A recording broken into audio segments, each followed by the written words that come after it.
Oke, Assalamualaikum warahmatullahi wabarakatuh, Bapak, Ibu-Ibu, apa kabarnya? Waalaikumsalam warahmatullahi wabarakatuh. Sehat, Bu? Alhamdulillah. Waalaikumsalam warahmatullahi wabarakatuh. Untuk pada hari ini, malam ya tepatnya, Iya. malam ini untuk membahas ya, kita membahas materi yang kemarin, kita lanjutkan materi yang kemarin tentang asesmen, tapi pada hari ini kita membahas prinsip asesmen itu apa. Sebelum memulai materi tersebut, kita pandu dulu untuk doanya. Tolong Pak Agus pandu ya. Ya, Bu. Sebelum memulai pembelajaran hari ini, marilah kita berdoa bersama-sama menurut agama dan keyakinan masing-masing. Berdoa dipersilakan.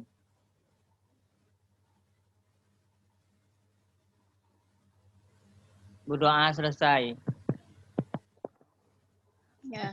Baiklah, kita lanjutkan lagi materi yang kemarin. Sebelum ke materi, kita buat supaya lebih semangat lagi. Saya ucapkan misalkan gini, apa kabar Bapak Ibu? Alhamdulillah, alhamdulillah 3 kali ya. Oke? Oke. Ya. Bagaimana kabar Bapak Ibu? Alhamdulillah. Alhamdulillah. Alhamdulillah. Alhamdulillah. Semangat ya, semangat. Ya, Bu. Kita bahas materi prinsip asesmen pada hari ini, melanjutkan yang kemarin ya.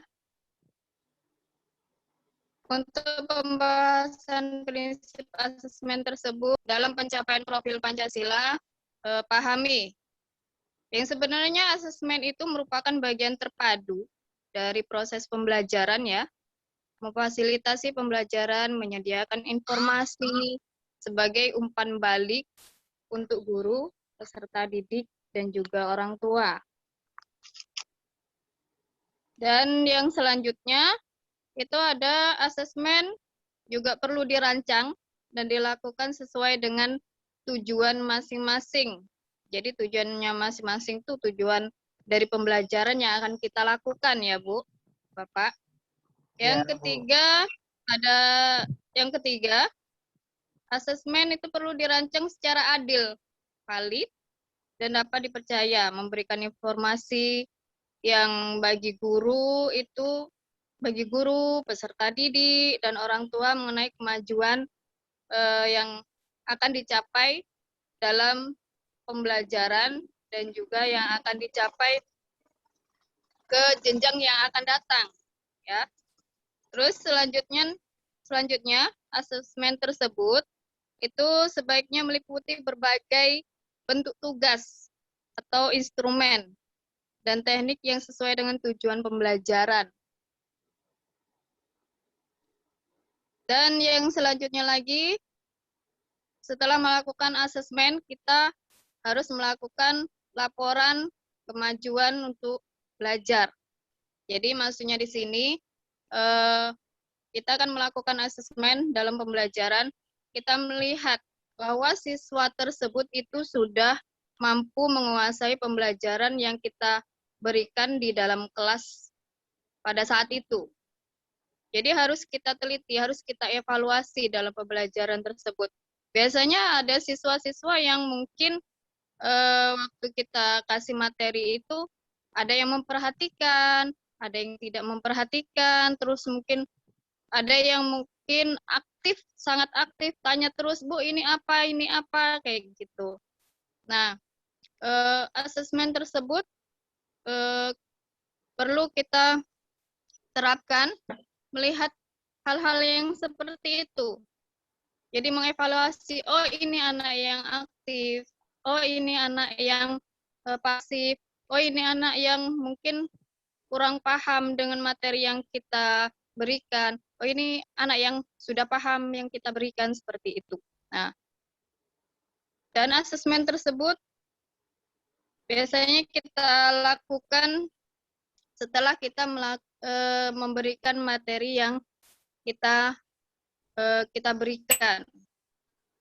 Jadi kita lihat anak tersebut sudah paham apa belum akan materi yang kita berikan tadi. Mungkin hanya itu saja yang perlu disampaikan dari materi hari ini. Kalau ada yang mau ditanyakan, silahkan ditanyakan. Kalau ada yang mau menambahkan, silahkan Bapak Ibu.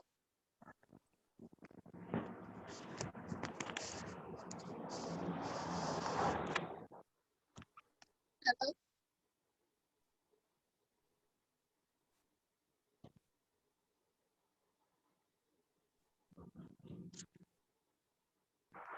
Saya Bu, mau menambahkan Bu.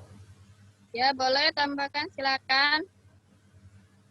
Ibu, kita kan di PSK Ya. ini ya, apa namanya, asesmen mengenal, asesmen terdiri dari 3 aspek ya. Betul ya Pak Agus? Ya, Bu. Ya, aspek yang pertama, aspek diagnostik.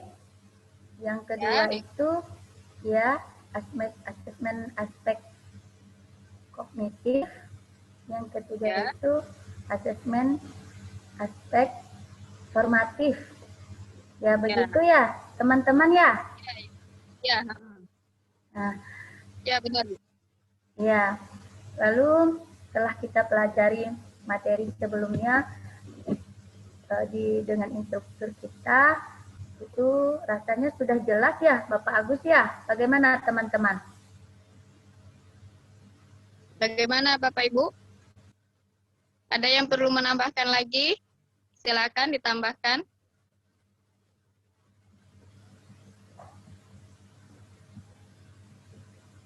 Nah, saya rasa cukup itu ya, Ibu instruktur, saya rasa cukup itu ya. Ya, terima kasih Bu. Ya.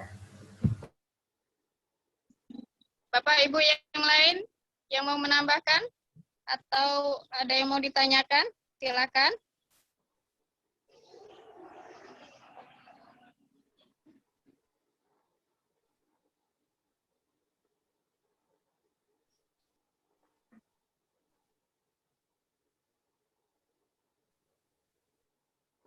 Kalau tidak ada, saya menambahkan sedikit lagi. Ya, Bu. Jadi, asesmen tersebut, hasil asesmen tersebut itu digunakan untuk kepentingan belajar peserta didik, di mana guru tadi merancang pembelajaran berdasarkan hasil dari asesmen. Nah, setelah itu, asesmen dikembangkan kembali sejak awal pembelajaran, sehingga kegiatan terintegrasi dan berkaitan erat dengan pembelajaran tersebut. Dan yang lain itu perlunya rangkaian-rangkaian asesmen apa saja. Tadi yang Ibu, maaf, Ibu seperti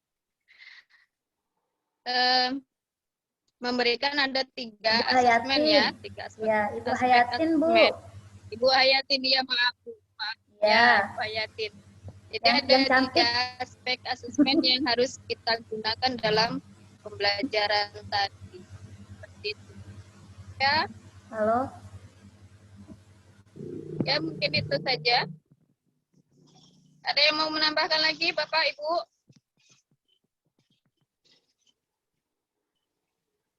Ya. Sampai di sini sudah jelas atau belum? Kalau ada yang belum jelas, yang mana? Sudah Bu, sudah paham. Sudah jelas Bu. Sudah Bu, sudah. Cukup Bu, paham. Benar, sudah jelas, paham, Bu. sudah jelas. Sudah Bu. Sudah ya, terima kasih atas partisipasinya ya. Sebelum kita tutup pembelajaran pada hari ini, silakan ditutup Pak Agus. Kita doa dulu. Ya Bu, untuk menutup kegiatan pembelajaran malam ini, Semoga apa yang kita dapatkan menjadikan kebaikan untuk diri sendiri dan sekitar kita. Marilah kita berdoa menurut agama dan keyakinan kita masing-masing. Berdoa dipersilakan.